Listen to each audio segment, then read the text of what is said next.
आप सभी को पता है जो आपका नेक्स्ट सीटेट का एग्जाम है जो कि 7 जुलाई को होने वाला है, इसके लिए हम लोग यहाँ पर सीडीपी पेपर 1 और पेपर 2 दोनों के प्रीवियस ईयर क्वेश्चन पर देखने वाले हैं जो कि आपके एग्जाम के लिए इंपॉर्टेंट है। तो चलिए देखते हैं आज के क्वेश्चन। यहाँ पर आपका फर्स्ट क्वेश्चन दे रखा है, विकास का सिर पदाभिमुख दिशा सिद्धांत व्याख्या करता है कि विकास इस प्रकार आगे बढ़ता है। देखिए जो विकास का सिर पदाभिमुख सिद्धांत है वो क्या कहता है कि जो हमारा डेवलपमेंट होता है, जो हमारा विकास होता है वो कैसे होता है, सिर से पैर की तरफ होता है। नाम ही है सिर पदाभिमुख, ठीक है, यानी विकास कैसे होगा, सिर से पैर की तरफ होगा, ठीक है, जिसे सेफलोकॉर्डल का सिद्धांत कहते हैं, यानी कि सिर पदाभिमुख दिशा का सिद्धांत कहते हैं।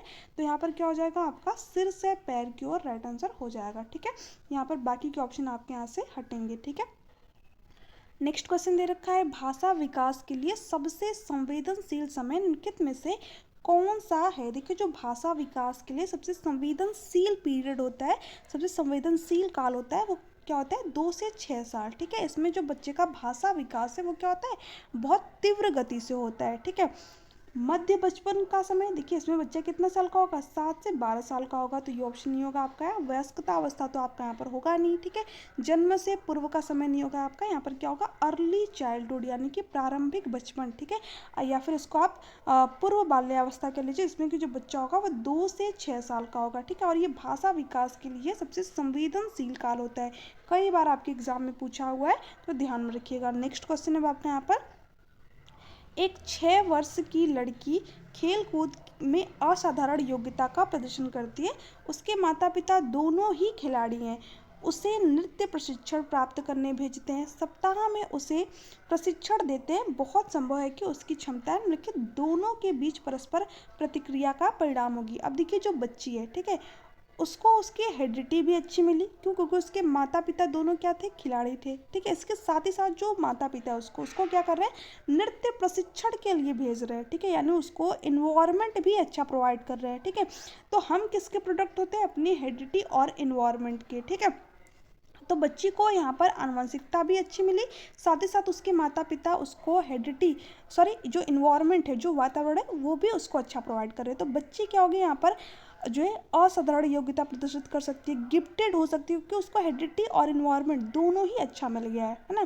तो यहाँ पर जो बच्ची है वो किसका परिणाम है, आनुवंशिकता और पर्यावरण की योग्यता का। तो आपका यहाँ पर फोर्थ ऑप्शन जो है राइट आंसर हो जाएगा। स्वास्थ्य और प्रशिक्षण नहीं होगा आपका, यहाँ पर वृद्धि और विकास भी नहीं होगा, ठीक है। यहाँ पर जो फोर्थ ऑप्शन है आपका राइट आंसर हो जाएगा, क्योंकि हम सभी किसके प्रोडक्ट होते हैं, अपनी हेरिडिटी और इन्वायरमेंट के। नेक्स्ट है आपका यहाँ पर, निम्नलिखित में से कौन से सामाजिकरण के गौड़ वाहक हैं, ठीक है। देखिए गौड़ वाहक आपसे यहाँ पर पूछ रखा है, ठीक है। अब देखिए जो सामाजिकरण होता है इसके बेसिकली 2 कारक होते हैं, एक आपका होता है प्राथमिक कारक और एक आपका होता है द्वितीयक कारक, ठीक है। प्राथमिक कारक के अंदर क्या होता है, फैमिली, परिवार आ जाता है, क्योंकि बच्चे के जो सामाजिकरण की प्रक्रिया वो कहाँ से स्टार्ट होती है, उसके परिवार से स्टार्ट होती है। बच्चा पहले अपने परिवार में जन्म लेता है, अपने माता पिता से इंटरेक्ट करता है, बातचीत करता है, अपने भाई बहन से बातचीत करता है, तो वहीं से जो है उसके सामाजिकरण की प्रक्रिया स्टार्ट होती है, ठीक है। इसके बाद जो है बच्चा विद्यालय जाता है, ठीक है, समाज से इंटरेक्ट करता है, ठीक है, और उसके अंदर मीडिया से भी इंटरेक्ट करता है। तो ये क्या होता है, सामाजिकरण के गौड़ वाहक होते हैं, द्वितीय कारक होते हैं, ठीक है। तो ध्यान रखना है, अगर आपसे प्राइमरी सोशलाइजेशन पूछे तो उसमें हमेशा ही फैमिली आएगी, और उसके बाद में सेकेंडरी सोशलाइजेशन की बात करें तो उसमें आपका विद्यालय आ गया, समाज आ गया, मीडिया आ गया, ये सारे क्या है, गौड़ वाहक है, सेकेंडरी सोशलाइजेशन होते हैं, ठीक है। हिंदी में कई नाम देखने को मिलता है, तो इंग्लिश में याद रखिएगा, सेकेंडरी सोशलाइजेशन की यहाँ पर बात हुई है, ठीक है।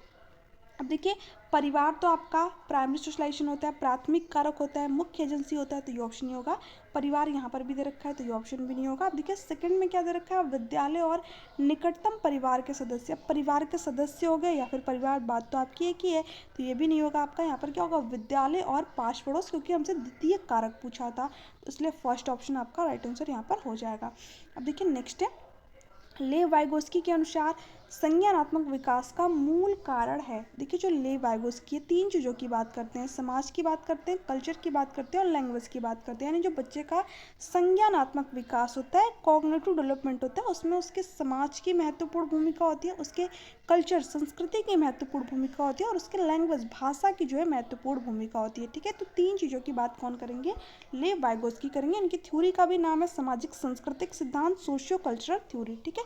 अब देखिए यहाँ पर फर्स्ट ही ऑप्शन में आपको दे रखा है सामाजिक अन्योन क्रिया, इसी के बाद जो है ले वाइगोस्की करते हैं, बच्चा क्या करता है समाज से इंटरेक्ट करके अंतः क्रिया करके चीज़ों को सीखता है। ठीक है, मानसिक प्रारूप स्कीमाज का समायोजन, देखिए जो स्कीमा वर्ड है ये किसने दिया, आपके जीन प्याजे ने दिया है ना, तो ये ऑप्शन नहीं होगा आपका यहाँ पर, क्योंकि हमें ले वाइगोस्की से रिलेटेड बताना था यहाँ पर। ठीक है, उद्दीपक अनुक्रिया युग्मन किसने दिया, थॉर्नडाइक ने दिया है, तो ये ऑप्शन भी नहीं होगा। संतुलन ये किसका जो है दिया गया वर्ड है, जीन प्याजे का दिया गया वर्ड है, तो तीनों ऑप्शन आपके यहाँ पर नहीं होंगे, यहाँ पर फर्स्ट ऑप्शन करेक्ट है। नेक्स्ट है आपका यहाँ पर किसी बच्चे का दिया गया विशिष्ट उत्तर कोहल वर्ग के नैतिक तर्क के सोपान की विषय वस्तु के किस सोपान के अंतर्गत आएगा। देखिए जो लॉरेंस कोहल वर्ग है ना, इन्होंने मोरल डेवलपमेंट का सिद्धांत दिया, नैतिक विकास का जो इन्होंने सिद्धांत दिया, और इन्होंने नैतिक विकास के 3 स्तर बताया। ठीक है, 3 लेवल जो इन्होंने बताया, कौन कौन सा आपका होता है, पहला लेवल जो है आपका होता है प्री कन्वेंशनल लेवल, यानी कि पूर्व पारंपरिक स्तर। ठीक है, प्री कन्वेंशनल लेवल, और दूसरा क्या होता है कन्वेंशनल लेवल। ठीक है, यानी कि पारंपरिक स्तर, और तीसरा लेवल क्या होता है पोस्ट कन्वेंशनल लेवल। ठीक है, यानी कि उत्तर पारंपरिक स्तर। ठीक है, अब देखिए इन्होंने हर लेवल में 2 स्टेज बताई। ठीक है, पहली इसमें भी 2 स्टेज बताई इन्होंने। ठीक है, और इसमें भी जो है इन्होंने 2 अवस्थाएं बताई, स्टेज बताई इन्होंने। ठीक है, और इसमें भी जो है इन्होंने 2 स्टेज बताई, तो इस तरीके से इन्होंने कितने स्टेज बताए, 6 जो है अवस्थाएं बताई। तो कभी कभी आपसे एग्जाम में पूछ लेता है कि लॉरेंस कोहलवर्ग ने नैतिक विकास के कितने लेवल बताए, तो लेवल स्तर आपसे पूछे तो 3 आपको बताना है, और अवस्थाएं अगर आपसे पूछे तो यहाँ पर कितने अवस्थाएं बताना है आपको 6। ठीक है, 6 अवस्थाएं इन्होंने बताई हुई हैं। ठीक है, अब देखिए जब बच्चा लॉरेंस कोहलवर्ग के पारंपरिक स्तर पर होता है, यानी कि 3rd स्टेज में होता है, सॉरी 2nd लेवल पर और 3rd स्टेज में होता है, तब क्या करता है बच्चा दूसरों के सामने खुद को अच्छा प्रदर्शित करने के लिए नैतिकता दिखाता है। ठीक है, तो वही चीज़ आपका यहाँ पर दे रखा है, देखिए क्या दे रखा है, यदि आप ईमानदार है तो आपके माता पिता आप पर गर्व करेंगे, इसलिए आपको ईमानदार रहना चाहिए। तो बच्चा क्या करेगा यहाँ पर, ठीक है, इसलिए ईमानदारी को प्रदर्शित करेगा, क्यों, क्योंकि उसके माता पिता उस पर गर्व महसूस करेंगे। ठीक है, तो जो कन्वेंशनल लेवल की तीसरी, ठीक है, कन्वेंशनल लेवल में जो आपकी तीसरी अवस्था होती है, उसमें बच्चा क्या करता है good boy good girl orientation, यानी दूसरों के सामने खुद को अच्छा प्रदर्शित करने के लिए नैतिकता दिखाता है। ठीक है, तो यहाँ पर आपका 2nd ऑप्शन करेक्ट होगा, अच्छा लड़का अच्छी लड़की अच्छा लड़का अनुकूलन। ठीक है, तो 2nd ऑप्शन करेक्ट है। नेक्स्ट है जीन प्याजे के अनुसार निम्नलिखित में से क्या आवश्यक है। ठीक है, अधिगम के लिए क्या आवश्यक है, वयस्कों के व्यवहार का अवलोकन। देखिए जो भी व्यक्ति कंस्ट्रक्टिविज्म रचनावाद से संबंध रखेगा वो कभी भी अवलोकन की बात नहीं करेगा, तो ये ऑप्शन नहीं होगा। ईश्वरीय न्याय पर विश्वास, ये कहना आपका यहाँ पर गलत होगा, इसकी बात जीन प्याजे नहीं करते हैं।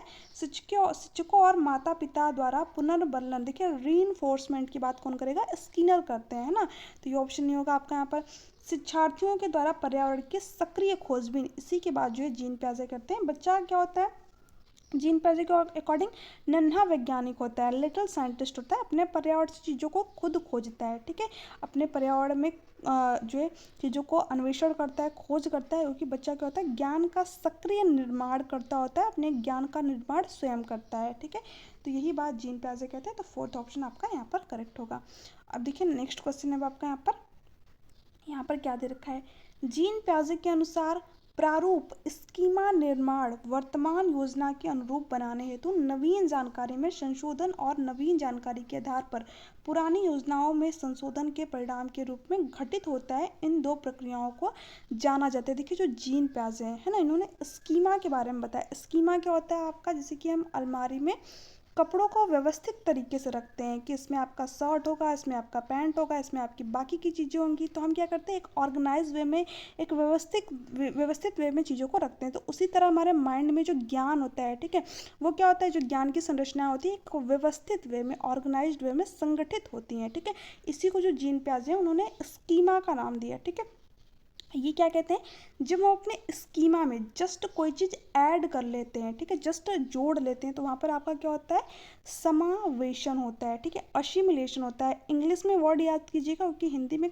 कई सारे नाम आपको देखने को मिलेंगे तो कन्फ्यूज़न क्रिएट होगा। ठीक है, तो उसको क्या कहा इन्होंने समावेशन, यानी कि असिमिलेट कर लिया। ठीक है, इसको आपको हिंदी में एक और नाम दे देगा आत्मसात। ठीक है, तो इसलिए मैं बोल रही हूँ कि इंग्लिश में याद करिएगा असिमिलेशन। ठीक है, बट उसके बाद में इन्होंने क्या कहा कि जब हम कोई चीज़ ऐड कर रहे हैं बट मॉडिफिकेशन के साथ में ऐड करें, चेंज के साथ में ऐड करें, संशोधन के साथ में ऐड करें, तो वहाँ पर आपका क्या होगा, अकोमोडेशन, समायोजन। ठीक है, तो मोस्ट इंपॉर्टेंट पॉइंट है, कई बार आपके एग्जाम में पूछा हुआ है कि जब अपनी मौजूदा स्कीमा में कोई चीज़ ऐड कर लेते हैं तो वहाँ पर आपका क्या होता है, समावेशन, असिमिलेशन। ठीक है, बट हम अपनी मौजूदा स्कीमा में मॉडिफिकेशन के साथ में, चेंज के साथ में, यानी कि परिवर्तन के साथ में, संशोधन के साथ में कोई चीज़ ऐड करें तो वहाँ पर क्या होता है आपका अकोमोडेशन, समायोजन। ठीक है, और इन्हीं दो प्रक्रियाओं के बारे में आपसे यहाँ पर पूछ रखा था, तो इनको किस नाम से जानते हैं, समावेशन और समायोजन के रूप में। तो थर्ड ऑप्शन आपका करेक्ट आंसर हो जाएगा। नेक्स्ट है, किसी प्रगतिशील कक्षा की व्यवस्था में शिक्षक एक ऐसे वातावरण को उपलब्ध कराकर अधिगम को सुगम बनाता है जो नियमायक है, नहीं नियमायक नहीं होना चाहिए। प्रोग्रेसिव क्लासरूम क्या कहती है कि बच्चा क्या होना चाहिए, सक्रिय होना चाहिए, एक्टिव होना चाहिए। ठीक है, समावेशन को हतोत्साहित करता है नहीं, प्रोग्रेसिव क्लासरूम क्या करती है, समावेशन को बढ़ावा देती है। समावेशन क्या होता है, जिसमें कि सभी प्रकार के बच्चे इंक्लूड हो। ठीक है, एक दृष्टिबाधित छात्र भी हो सकता है, एक श्रवण बाधित छात्र भी हो सकता है, एक प्रतिभाशाली छात्र भी हो सकता है। ठीक है, सामान्य बच्चे भी हो सकते हैं, तो कई सारे बच्चे। ठीक है, सभी बच्चों को इंक्लूड करके एजुकेशन प्रोवाइड करने की बात कौन करती है, आपकी इंक्लूसिव एजुकेशन, समावेशी शिक्षा। ठीक है, और कैसे शिक्षा देने की बात करती है, एज पर नीड। ठीक है, बच्चे की जरूरत के अकॉर्डिंग हम उसको चीज़ें जो है प्रोवाइड करें। ठीक है, अब देखिए इसको हतोत्साहित नहीं करना है, बढ़ावा देना है। ठीक है, आवृत्ति को बढ़ावा देना। देखिए रोड नरेशन को बढ़ावा देने की बात ना आपकी एनसीएफ करता है ना एनईपी करती है, हमें रोड नरेशन को बढ़ावा नहीं देना है, क्योंकि जब बच्चा चीज़ों को रटेगा तो वो उसकी जो थिंकिंग है वो डेवलप नहीं होगी, सिर्फ वो रटेगा चीज़ों को। ठीक है, तो रटन पद्धति को बढ़ावा नहीं देना है। खोज को प्रोत्साहन देता है, ये बात बिल्कुल सही। जो प्रोग्रेसिव क्लासरूम है ये क्या कहती है, बच्चे चीज़ों को खुद खोजे। ठीक है, अन्वेषण करे। ठीक है, बच्चा क्या होता है, अपने ज्ञान का निर्माण स्वयं करता है, तो हमें उसे खोज करने के ज़्यादा से ज़्यादा अवसर प्रोवाइड करने, खुद चीज़ों को सीखे। ठीक है, क्रियाकलाप कराएं, एक्टिविटी कराएं। तो यहाँ पर फोर्थ ऑप्शन आपका करेक्ट है। नेक्स्ट है, हावर्ड गार्डनर का बहुबुद्धि सिद्धांत सुझाता है कि बुद्धि को केवल बुद्धिलब्धि आईक्यू परीक्षा से ही निर्धारित किया जा सकता है, नहीं। जो हावर्ड गार्डनर है, ठीक है, इन्होंने मल्टीपल टाइप ऑफ इंटेलिजेंस दिया, बहुबुद्धि का सिद्धांत है। ये क्या कहते हैं, बुद्धि कई प्रकार की होती है। ठीक है, तो बुद्धि को केवल हम आईक्यू परीक्षा से नहीं निर्धारित कर सकते, तो ये ऑप्शन नहीं होगा आपका यहाँ पर। शिक्षक को चाहिए कि विषय वस्तु को वैकल्पिक विधियों से पढ़ाने के लिए बहुबुद्धि को एक रूपरेखा की तरह ग्रहण करें, ये बात बिल्कुल सही है आपकी। ठीक है, देखिए जो हावर्ड गार्डनर है, इन्होंने क्या कहा, बुद्धि कई प्रकार की होती है। ठीक है, यानी अगर हम एनसीईआरटी की बात करें तो उसमें 8 टाइप गिवन है, वैसे तो इन्होंने कई प्रकार दिए हैं बट एनसीईआरटी ही ऑथेंटिक होता है आपका, तो एनसीईआरटी में आपका 8 जो है प्रकार गिवन है। ठीक है, अब देखिए शिक्षक को क्या करना चाहिए, विषय वस्तु कई तरीके से पढ़ानी चाहिए। ठीक है, क्योंकि हो सकता है कोई बच्चा किसी और तरीके से सीखे और कोई बच्चा किसी और तरीके से सीखे। ठीक है, क्योंकि प्रत्येक बच्चे के अंदर क्या है, हो सकती है कि जो इंटेलिजेंस है कोई किसी में ज़्यादा हो और जो है किसी प्रकार की जो इंटेलिजेंस है वो किसी बच्चे में जो है कम हो। ठीक है, तो उन्होंने कई प्रकार की बुद्धि के बारे में बताया, तो हमें विषय वस्तु को कई तरीके से बच्चों को पढ़ाना चाहिए।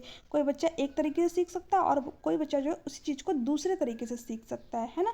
तो ये बात आपकी यहाँ पर सही है। क्षमता भाग्य और एक अवधि के भीतर नहीं बदलती, नहीं, जो कैपेसिटी है हम इसमें चेंज ला सकते हैं। मान लीजिए आपने एक बार सीटेट का एग्ज़ाम दिया और आपने जो है जैसे कि 150 का आपका एग्ज़ाम होता है। ठीक है, मान लीजिए आपने एक बार सीटेट का एग्ज़ाम दिया और आपके जो है यहाँ पर 86 नंबर ही बने। ठीक है, और दूसरी बार आपने एग्ज़ाम दिया, थोड़ा सा मेहनत कर ली, अच्छी तरीके से पढ़ाई कर लिया, पीओआईक्यू सॉल्व कर लिया, एनसीईआरटी की बुक पढ़ ली, तो वहाँ पर आपने अपने एग्ज़ाम में 120 प्लस स्कोर कर लिए। तो जो आपकी कैपेसिटी है वो बढ़ी कि नहीं बढ़ी, है ना। तो हम जो क्षमता है, जो हमारी कैपेसिटी है, वो भाग्य नहीं है हमारा, हम इसको क्या कर सकते हैं, अगर थोड़ी सी एफर्ट करें, प्रैक्टिस लगाएं, तो वहाँ पर इसको हम जो है बढ़ा सकते हैं। ठीक है, एक अवधि के भीतर नहीं बदलती, नहीं, हम इसको बदल सकते हैं, तो ये ऑप्शन नहीं होगा।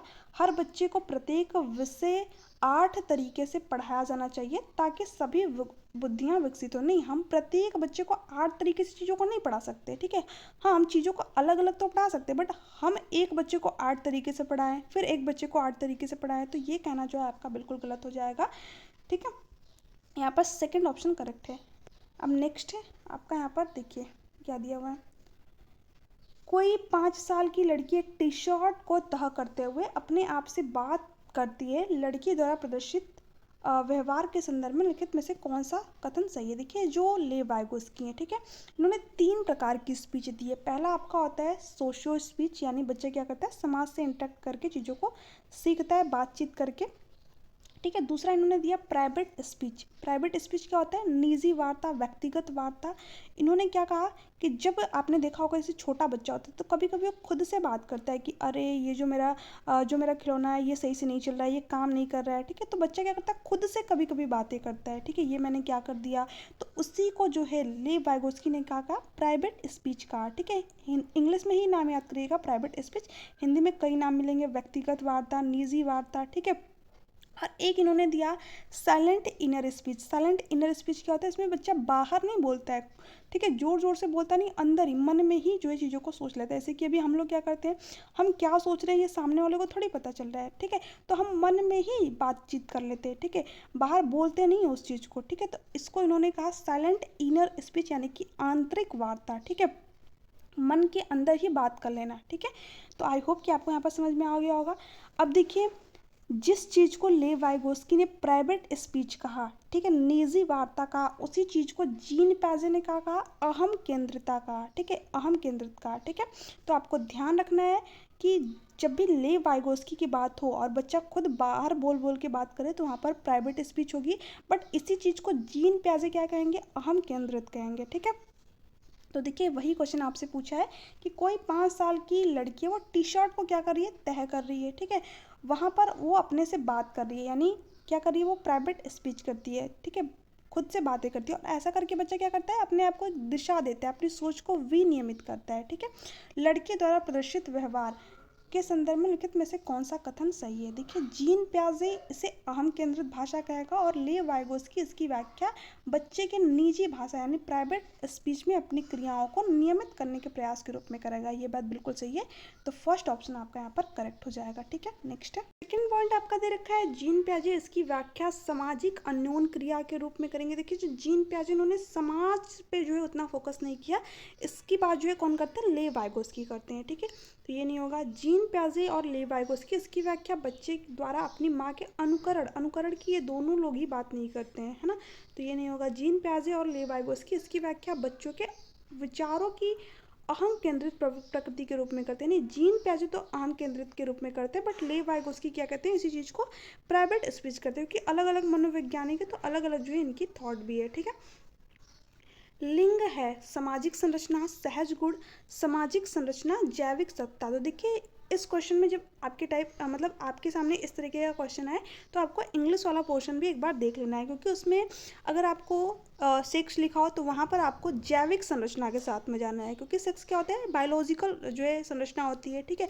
बट जो जेंडर होता है वो क्या होता है, एक सामाजिक संरचना होती है, क्योंकि हमारे समाज के द्वारा ये निर्धारित किया जाता है कि लड़कियां जो इस टाइप के कपड़े पहनेंगी, लड़के इस टाइप के कपड़े पहनेंगे, लड़कियां घरों के काम करेंगी, लड़के बाहर के काम करेंगे। तो ये किसने बनाया, ये हमारे समाज ने बनाया है, ठीक है। तो इंग्लिश देख लेना है आपको यहाँ पर लिंग जेंडर की बात हो रही है, तो इसलिए आपका यहाँ पर सामाजिक संरचना राइट आंसर होगा, क्योंकि मैंने इसमें इंग्लिश वाला पोर्शन देखा था तो वहाँ पर जो है जेंडर लिखा हुआ था, तो इसलिए आपका सामाजिक संरचना होगा, ठीक है। अगर आपका सेक्स लिखा हो तो वहाँ पर आपका जैविक सत्ता होगा, बायोलॉजिकल सत्ता होगा, ठीक है। नेक्स्ट है लेव वाइगोस्की ने समाज संरचना सिद्धांत में दृढ़ विश्वास रखने वाले शिक्षक के नाते आप अपने बच्चों के आकलन के लिए लिखित में से किस विधि को वरीयता देंगे। देखिए लेव वाइगोस्की के बारे में मैंने आप लोगों को बताया, 3 चीज़ों की बात करेंगे, समाज की बात करेंगे, कल्चर की बात करेंगे और लैंग्वेज की बात करेंगे, ठीक है, SCL, ठीक है। तो मानकीकृत परीक्षण की तो बात करेंगे नहीं, मानकीकृत परीक्षण नहीं होना चाहिए। मानकीकृत परीक्षण का मतलब क्या होता है, बिल्कुल फिक्स्ड परीक्षण नहीं, जो परीक्षण होना चाहिए वो कैसा होना चाहिए, लचीला परीक्षण, ठीक है, बच्चे की जरूरत के अकॉर्डिंग जो है हम चीज़ों को चेंज लाएं, ठीक है।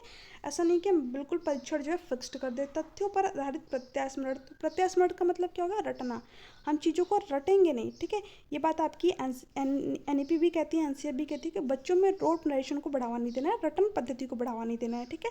बच्चा खुद क्रियाकलाप करके सीखे, इन चीज़ों को बढ़ावा देना है। वस्तुपरक बहुविकल्पी प्रकार के प्रश्न नहीं, बहुविकल्पी प्रकार के प्रश्न नहीं देने, हमें बच्चों के सामने ऐसे प्रश्न देने जिसमें कि बच्चा एक ही समस्या के कई सारे समाधान बता पाए, ठीक है, समालोचनात्मक चिंतन कर पाए, यानी कि क्रिटिकल थिंकिंग कर पाए, ठीक है। तो बहुविकल्पीय प्रश्न नहीं देने। सहयोगी प्रोजेक्ट, इसी की बात कौन करते हैं, लेव वाइगोस्की करते हैं। तो फोर्थ ऑप्शन करेक्ट है। यही बात जो है आपके, क्योंकि ये समाज के थ्रू सीखने की बात करते हैं, तो जब बच्चा सहयोगी प्रोजेक्ट करेगा एक तरीके से, तो क्या करेगा, कहीं ना कहीं समाज से ही सीखेगा, है ना। तो फोर्थ ऑप्शन आपका यहाँ पर करेक्ट है। नेक्स्ट है, अपनी कक्षा की व्यक्तिगत भिन्नताओं से निपटने के लिए शिक्षक को चाहिए कि बच्चों को उनके अंकों के आधार पर अलग कर उनको नामित करे। देखिए, बच्चों को अलग थलग नहीं करना है, ठीक है, सेग्रीगेशन नहीं करना है उनका। तो ये ऑप्शन नहीं होगा। जब भी वर्गीकृत करने की बात की गई हो, नामांकित करने की बात की गई हो, अलग करने की बात की गई हो, तो वो सारे क्या होते हैं, आपके निगेटिव वर्ड होते हैं। बच्चों से बातचीत करें और उनके दृष्टिकोण को महत्व दें, ये बात बिल्कुल सही है। हमें क्या करना चाहिए, बच्चों से बातचीत करनी चाहिए, ठीक है, और उनके दृष्टिकोण को महत्व देनी चाहिए। क्यों, क्योंकि बच्चे के अंदर इंडिविजुअल डिफरेंसेस है, व्यक्तिगत विभिन्नता है। प्रत्येक बच्चा जो है चीज़ों को अलग तरीके से सीखता है। हो सकता है कोई बच्चा जो है एक तरीके से चीज़ों को सीखे और उसी चीज़ को जो है कोई बच्चा दूसरे तरीके से सीखे, ठीक है, क्योंकि हर बच्चे के सीखने की जो है अलग अलग क्षमता होती है, अलग अलग कैपेसिटी होती है, ठीक है। तो ऐसा नहीं कि सिर्फ हम उसी बच्चे पर फोकस करें जो कि अच्छी तरीके से चीज़ों को सीख पा रहा है। हमको सभी बच्चों को लेकर के चलना है साथ में, ठीक है। जो बच्चा नहीं सीख पा रहा है, हमें उस पर भी फोकस करना है, ठीक है। तो हमें क्या करना चाहिए, बच्चों से बातचीत करनी चाहिए और उनके दृष्टिकोण को महत्व देना चाहिए। तो ये बात सही है। विद्यार्थियों के लिए कठोर नियम को लागू करें, नहीं, जो नियम होने चाहिए कैसे होने चाहिए, लचीले होने चाहिए, फ्लेक्सिबल होना चाहिए, ठीक है। बच्चे के जैसे ज़रूरत है हम उसमें क्या करें, अपनी जो टीचिंग मेथड है, शिक्षण विधियाँ, उसमें चेंज लाएं, ठीक है। कठोर नियम नहीं बना दे कि नियम चेंज ही नहीं किए सकते, नहीं, नियम परिवर्तनशील होने चाहिए। शिक्षण और आकलन के समान और मानक तरीके हों। देखिए, जब बच्चे के अंदर इंडिविजुअल डिफरेंसेस है, व्यक्तिगत विभिन्नता है, तो हम समान आकलन नहीं कर सकते, उसका अलग अलग तरीके से आकलन करेंगे, ठीक है, क्योंकि बच्चा सीख चीज़ों को अलग अलग तरीके से रहा है, तो हम उसका आकलन भी अलग अलग तरीके से करेंगे। तो ये थर्ड, फोर्थ और फर्स्ट तीनों क्या आपका यहाँ पर गलत है। सेकंड आपका राइट आंसर होगा। देखिए, नेक्स्ट है, आकलन उद्देश्यपूर्ण होता है यदि इससे विद्यार्थियों और शिक्षकों को प्रतिपुष्टि प्राप्त हो। ये बात बिल्कुल सही है। आकलन हम क्यों करते हैं बच्चे का, ताकि हमें पता चले बच्चे के सीखने में कहाँ पर कमी रह गई, जो हमने चीज़ें पढ़ाया क्या उससे बच्चा सीख पाया या फिर नहीं, जो हमने टीचिंग मेथड यूज़ की, शिक्षण विधियाँ यूज़ की, क्या वो बच्चे के लिए हेल्पफुल रही या फिर नहीं, ठीक है। तो ये हमें क्या बताता है, आकलन बच्चे का जो हम असेसमेंट करते हैं इसलिए करते हैं, ठीक है। ये केवल एक बार वर्ष के अंत में हो, नहीं, वर्ष के अंत में नहीं होना चाहिए। हम जब पढ़ा रहे हैं बच्चों को, उसी समय क्या करना चाहिए, उसका असेसमेंट करना चाहिए, आकलन करना चाहिए, बच्चा कितना सीख पाया, ठीक है। आपने देखा होगा जो बुक होती है उसमें भी एक चैप्टर कंप्लीट होने के बाद में क्वेश्चन दिया रहता है। क्यों, क्योंकि वहाँ पर वो बच्चे का कहीं ना कहीं असेसमेंट करती है, आकलन करती है, बच्चे कितना सीख पाया, ठीक है। विषय विद्यार्थियों की उपलब्धि में अंतर करने के लिए तुलनात्मक मूल्यांकन किया जाए, नहीं, विद्यार्थियों की उपलब्धि में अंतर नहीं करना है, ठीक है, उसके सीखने पर फोकस करना है। तो ये ऑप्शन नहीं होगा। इससे विद्यार्थियों में भय और तनाव का संचार होता है, नहीं, आकलन इसलिए नहीं कहता कि भय और संचार का तनाव हो, ठीक है। आकलन तो विद्यार्थी को सीखने में हेल्प करता है, ठीक है। तो ये ऑप्शन नहीं होगा। फर्स्ट ऑप्शन करेक्ट है। नेक्स्ट है, राष्ट्रीय पाठ्यचर्या की रूपरेखा एनसीएफ 2005 के अनुसार शिक्षक की भूमिका है अधिनायक की है, नहीं, अधिनायकी की नहीं है। जो एनसीएफ है वो क्या कहती है कि जो शिक्षक की भूमिका होनी चाहिए वो कैसी होनी चाहिए, फैसिलिटर, सुविधादाता के रूप में, ठीक है। ऐसा नहीं कि वो बच्चे के अंदर ज्ञान को भर दे, ठीक है, उसको चीज़ें रटवा दे, रटवाना नहीं है बच्चों को क्या करनी है, उसके सीखने में हेल्प करनी है, बच्चा खुद चीज़ों को सीखे, बस टीचर क्या करे, उसको थोड़ी बहुत हेल्प प्रोवाइड कर दे, ठीक है। एज ए फैसिलिटर, सुविधादाता के रूप में होना चाहिए टीचर को, ठीक है। तो थर्ड ऑप्शन करेक्ट है। नेक्स्ट है, अनुसंधान सुझाते हैं कि एक विविध कक्षा में अपने विद्यार्थियों को शिक्षिका की अपेक्षाएं विद्यार्थियों के अधिगम, ठीक है। देखिए, जो एक कक्षा में एक शिक्षिका की अपेक्षाएं होती है अपने विद्यार्थियों से, वो क्या कहती हैं, अधिगम को महत्वपूर्ण रूप से प्रभावित करती हैं, ठीक है, का एकमात्र निर्धारक होती है। ये बिल्कुल गलत है। के साथ कोई संबंधित नहीं मानी जाती, नहीं, कोई प्रभाव नहीं होता, ये सारी चीज़ें गलत है। जो अधिगम होता है, ठीक है, और एक जो शिक्षिका की अपेक्षा होती है बच्चों से, वो क्या होती है, उसके लर्निंग पर महत्वपूर्ण इफेक्ट डालती हैं। तो यहाँ पर आपका फोर्थ ऑप्शन करेक्ट है। देखिए, नेक्स्ट है, विशेष आवश्यकता वाले बच्चों को शामिल करना जिनमें अक्षमता न हो उन बच्चों के लिए हानिकारक है। ये कहना बिल्कुल गलत है, ठीक है। विशेष आवश्यकता वाले बच्चों को शामिल करने से जिन बच्चों में अक्षमता न हो उनके लिए हानिकारक नहीं होता है, ठीक है, क्योंकि ऐसा थोड़ी कि बच्चा सीख नहीं सकता चीज़ों को, हर बच्चा जो है चीज़ों को सीख सकता है, ठीक है। तो प्रत्येक बच्चा जो है दूसरे बच्चों को सीखने में हेल्प करेगा। विद्यालयों पर भार बढ़ेगा, ये तो बिल्कुल ही कहना गलत है। शिक्षण के प्रति दृष्टिकोण, विषय वस्तु और धारणा परिवर्तन की अपेक्षा रखता है, ये बात बिल्कुल सही है। ठीक है, जो इंक्लूसिव एजुकेशन है क्या कहती है, हम बच्चों को एक ही स्कूल, एक ही विद्यालय में तो एजुकेशन प्रोवाइड करे, बट कैसे, एज पर नीड। ठीक है, जैसे बच्चे की ज़रूरत है उसके अकॉर्डिंग उसको चीज़ें प्रोवाइड करके। जैसे कि मान लीजिए एक श्रवण बाधित छात्र है तो हम क्या करें, उसके लिए जो है चित्रात्मक चीज़ें उसके सामने प्रस्तुत करें। ठीक है, दृष्टि बाधित छात्र है तो उसके लिए ब्रेल लिपि का यूज़ करें, जो स्पर्श करने वाली चीज़ें होती हैं। ठीक है, वो उसको प्रोवाइड करें। तो एज पर नीड बच्चे को एजुकेशन दे। ठीक है, प्रत्येक बच्चा सीख सकता है। ठीक है, तो ये बात आपके यहाँ पर बिल्कुल सही है। एक काल्पनिक लक्ष्य नहीं, जो समावेशी शिक्षा तो लागू भी हो गई है आपकी, तो काल्पनिक लक्ष्य नहीं है ये। तो 3 बातें आपके यहाँ पर गलत है, थर्ड ऑप्शन करेक्ट है। नेक्स्ट है, विविध प्रकार की सामाजिक, आर्थिक और सांस्कृतिक पृष्ठभूमि के बच्चे से युक्त कक्षा सभी विद्यार्थियों के अधिगम अनुभवों को बढ़ाती है। यह कथन सही है, क्योंकि बच्चे अपने साथियों के साथ अनेक कौशल सीखते हैं। बात जो है आपकी बिल्कुल सही है, क्योंकि बच्चा जब अलग अलग समाज से होगा, अलग अलग उसकी आर्थिक पृष्ठभूमि होगी, अलग अलग संस्कृति से होगा, तो यहाँ पर प्रत्येक बच्चा जो है दूसरे बच्चे से सीखेगा, उसके समाज के बारे में जानेगा, उसकी संस्कृति के बारे में जानेगा, तो उनका जो कौशल है, स्किल है, वो क्या होगी, डेवलप होगी। तो ये बात बिल्कुल सही है, क्योंकि इससे कक्षा अधिक श्रेणीबद्ध दिखाई दे, नहीं श्रेणीबद्ध नहीं होती है इससे कक्षा। ठीक है, तो ये गलत हो जाएगा आपका यहाँ पर। गलत तो देखिए ये आपका होगा नहीं, ये क्या होता है, सही होता है। ठीक है, गलत क्योंकि अनावश्यक स्पर्धा की ओर ले जाना, ये गलत है आपका, ये सारी चीज़ें गलत है। ठीक है, जो विभिन्नता है बच्चे के अंदर, वो क्या करती है, हेल्प करती है, हमें उसको प्रोत्साहित करना चाहिए, इनक्रेज करना चाहिए। ठीक है, सुनने में असमर्थ बच्चा केवल अकादमिक शिक्षा से लाभ नहीं उठा पाएगा, उसे उसके स्थान पर व्यावसायिक शिक्षा दी जानी चाहिए। नहीं, समावेशी शिक्षा तो कहती है कि हम सभी बच्चों को इंक्लूड करें, समाहित करें। ठीक है, तो ऐसे बच्चे देखिए बहुत ही, ऐसा नहीं कि इनके अंदर सीखने की एबिलिटी नहीं होती, बहुत ही बेहतर प्रदर्शन कर सकते हैं। जैसे कि आपने देखा होगा जो बच्चे डिसेबल होते हैं कभी कभी बहुत अच्छा प्रदर्शन करते हैं। जैसे कि लुइस ब्रेल हो गए, वो एक दृष्टिबाधित छात्र थे, फिर भी उन्होंने जो है ब्रेल लिपि की खोज कर दी। ठीक है, तो इन बच्चों के अंदर सीखने की एबिलिटी होती है, बट हमको एज अ नीड इनको एजुकेशन देना चाहिए। जैसे बच्चे की ज़रूरत है उसके अकॉर्डिंग उसको चीज़ें प्रोवाइड करिए आप। ठीक है, नियमित विद्यालय में बहुत अच्छा कर सकता है यदि उसे उपयुक्त सुविधा और साधन उपलब्ध कराया जाए। देखिए बच्चा सुनने में असमर्थ है, बट चीज़ों को देख तो सकता है, तो इसलिए क्या करें, आप उसके सामने चित्रात्मक चीज़ें प्रस्तुत करें। ठीक है, अगर हम इन बच्चों को जो है इनके अकॉर्डिंग चीज़ें प्रोवाइड करें, ठीक है, तो ये क्या कर सकते हैं, सामान्य बच्चों से भी बेहतर प्रदर्शन कर सकते हैं। ठीक है, तो ये बात आपकी सही है, नियमित विद्यालय में अपने सहपाठियों के समान कभी प्रदर्शन नहीं कर सकता, नहीं ये कहना आपका बिल्कुल गलत है, अच्छा प्रदर्शन भी कर सकता है। ठीक है, तो यहाँ पर 2 ऑप्शन आपके गलत है, सेकंड करेक्ट है।